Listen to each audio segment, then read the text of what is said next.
Samantala, sa kabila naman ng masungit na panahon, tuloy-tuloy pa rin ang paghahatid ng serbisyo ng mga ahensya ng gobyerno sa huling araw ng pampamahalaang programa at serbisyo sa Quirino Grandstand ngayong araw. Bahagi pa rin yan ng selebrasyon ng Araw ng Kalayaan bukas na layong mas mailapit sa mga Pilipino ang programa at serbisyo ng pamahalaan. Ang sentro ng balitang yan mula kay JM Pineda. Mag-aalas 8 ng umaga nang pumila at mag-fill up si Bernadette sa booth na ito ng Pag-ibig on Wheels. Mabilis lang ang naging proseso ng dokumentong kailangan niya.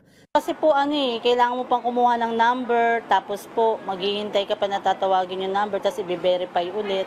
Tapos iikot ka pa sa buong yung mga process nila bago ka makapunta dun sa pinaka-picturean talaga para sa Dito okay lang po, ibibigay mo lang yung form. Tapos po, pipil up ka lang, i-verify lang. After 30 minutes, babalikan na, tapos doon ka na kagad sa kuhaan ng ID.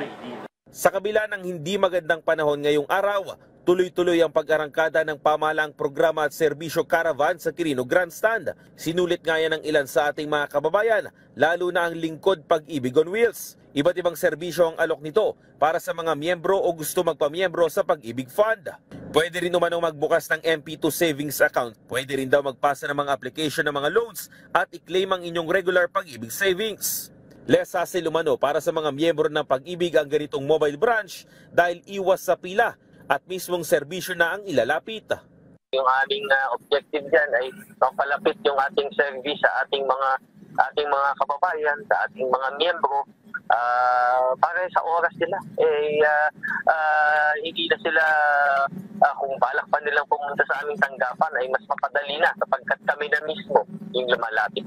Nakatulong rin naman ang pakikilahok nila sa taunang pampamahalang programa at serbisyo caravan na ipapakita daw kasi sa mga tao kung ano ang mga serbisyo na kayang ibigay ng Pag-ibig Fund na alinsunod sa direktiba ng Pangulo. Mahalaga yan, JM, sapagkat tinutupad natin yung utos ng ating Pangulo na dapat ipaalam sa ating mga miyembro. Mas maraming Pilipino ang makaalam sa husay na nagagawa ng Pag-ibig Fund sa pangangalaga ng kanilang ipon, ng kanilang kontribusyon sa Pag-ibig Fund.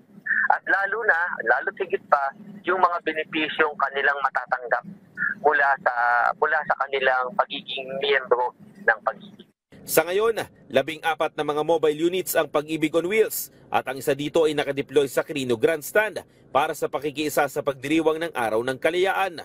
Bukod dyan, nag-aalok rin ng serbisyo ang ilang mga ahensya gaya ng SSS, LTO on Wheels, DOLE, TESDA at iba pa.